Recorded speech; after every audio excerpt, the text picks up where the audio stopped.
Hello everyone, welcome back to the channel and subscribe to the channel immediately now so that you get more cool videos just like this. So we are today, आज हम लोग class 14 को देखेंगे जो कि आपके English speaking course के लिए काफ़ी इंपॉर्टेंट है क्योंकि क्लास 14 में हमारा जो टॉपिक होने वाला है वो है फॉर्म्स ऑफ वर्ब। हाँ जी, फॉर्म्स ऑफ वर्ब जो कि आपको इंग्लिश में हीरो से हीरो बनाने के लिए बहुत ज़्यादा इंटरेस्टिंग रहेगा, काफ़ी रहेगा। देखो, इफ़ वी टॉक अबाउट ये आपके फॉर्म्स, ठीक है। वर्ब क्या होती है अगर हम लोग सीधी भाषा में बात करें? Verb are the action words. सारे वर्ड्स जो कि आपको एक्शन डिनोट करते हैं वो है आपके वर्ब्स। वर्ब्स के होते हैं बेसिकली 4 फॉर्म जिसको हम लोग बोलते हैं V1, V2, V3 और V4।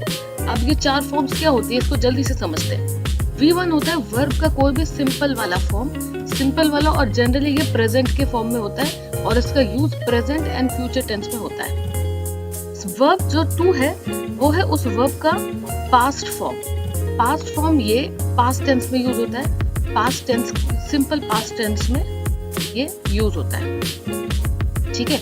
अगर हम लोग बात करें वर्ब का थर्ड फॉर्म, वर्ब का थर्ड फॉर्म उसका बेसिकली पास्ट पार्टिसिपल होता है और ये सारे के सारे तीनों टेंस में यूज होता है जब भी उन टेंस का परफेक्ट फॉर्म, अगर आप लोग को रिकॉल हो रहा हो, सारे अभी तक वीडियो नंबर 1 से लेकर वीडियो नंबर 12 तक जो देखा था ये उन्हीं के लिए है, ठीक है। That is past participle form. And अगर हम लोग बात करें अब V4 की, ये है उसका कंटिन्यूअस फॉर्म, कंटिन्यूअस फॉर्म, ठीक है। और ये भी सारे टेंसेस में यूज होता है और ये वर्ब के या तो कंटिन्यूअस वाले फॉर्म में यूज होता है, अगर आपको वीडियोस याद हो, या तो ये परफेक्ट कंटिन्यूअस के फॉर्म में यूज होता है, राइट। सो अब आप लोगों ने बोला था कि कुछ एग्जांपल्स दीजिए, क्योंकि हमने अभी तक टेंस तो देख लिए लेकिन हम लोगों ने सिर्फ एक ही एलिमेंट के 2 ही एलिमेंट को लेके देखा था। तो कितने टाइप के वर्ब्स होते हैं, उसके क्या क्या फॉर्म्स होते हैं। वेल देखो, फॉर्म्स ऑफ वर्ब अगर आप लोग गूगल करो तो बहुत अच्छा है, लेकिन आपके हेल्प के लिए कुछ लिस्ट तो मैं लेके आई हूँ।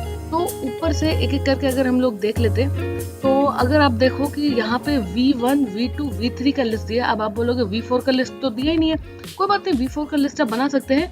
V1 देखो, अगर आप V1 के आगे, V1 का जो भी वर्ब है उसके आगे अगर आप ing लगा दो ना तो वो आपका V का 4 बन जाएगा, तो वो इस लिस्ट में लिखने की जरूरत नहीं है।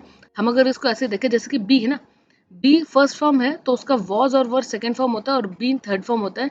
इसीलिए आपने देखा होगा कि जब मान लीजिए फ्यूचर टेंस था तो जब हम लोगों ने सिंपल फ्यूचर कहा था तो तब तो विल लगा था, लेकिन सिंपल फ्यूचर में तो बी लगेगा, राइट, फर्स्ट फॉर्म में विल बी, राइट। एंड अगर हम पास्ट की बात करें सिंपल पास्ट में तो वॉज लगेगा, एंड अगर बीन वो थर्ड फॉर्म में लगेगा। तो ये सारी चीजें हैं।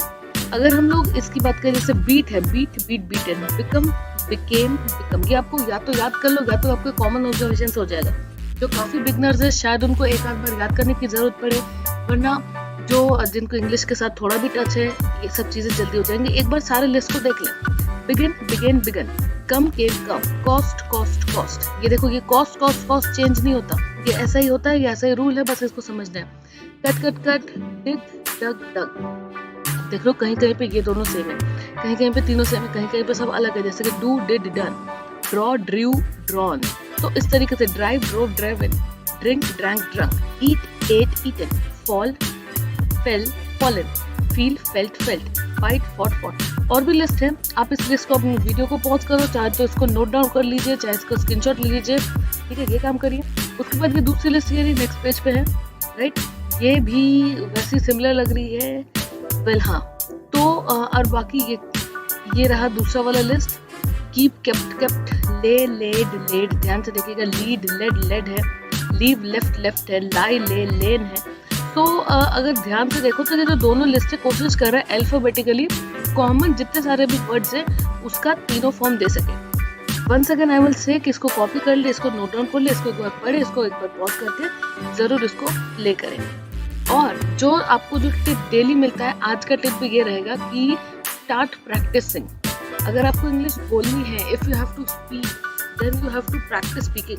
आपको भरोसा दिलाते हैं कि इन 13-14 वीडियोस में इतना अभी आप लोगों को मैंने बता दिया कि आप लोग खुद से सेंटेंसेस कंस्ट्रक्ट कर सकते हैं विदाउट डूइंग मिस्टेक। आप सिंपल सेंटेंसेस करके आप बहुत ज़्यादा बातें कर सकते हैं and you can just start speaking. तो बातें करिए एक दूसरे के साथ एंड डेफिनेटली ये आपको हेल्प करेगा। एंड दूसरी चीज़, स्टार्ट थिंकिंग इन इंग्लिश। हम लोग हमेशा अपने खुद के लैंग्वेज में सोचते हैं कि अरे पानी का बोतल कहाँ गया, वो रहा उठाओ, ऐसे सोचते हैं। लेकिन अगर हम लोग चीज़ों को सोचने स्टार्ट कर दें, अरे where is my water bottle, there it is, let me pick it up. So if we think तभी हो पाएगा। सो धीरे धीरे from now on we will start speaking a little bit English also. मैं भी आप लोगों के साथ धीरे धीरे इंग्लिश में बात करने लगूंगी। क्यों? क्योंकि आपको इंग्लिश सिर्फ और सिर्फ बोलने के लिए सिर्फ प्रैक्टिस, सिर्फ थिंकिंग, और इसके साथ साथ आपको इंग्लिश सुनना भी पड़ेगा बहुत सारा। बहुत सारे लोग बोलते हैं कि मैम अगर आप इंग्लिश को इंग्लिश में पढ़ाओगे तो हम लोग सीखेंगे कैसे। मैं बोलती हूँ कि आपको ट्राई तो करना ही पड़ेगा। तो अगर आपको इंग्लिश सीखनी है तो आपको इंग्लिश सुननी भी पड़ेगी। सुन नहीं पाओगे तो बोलोगे कब? तो यू हैव टू लिसन। तो वी विल स्पीक इंग्लिश। तो ये मत बोलना कि नहीं समझ में आएगा, नहीं।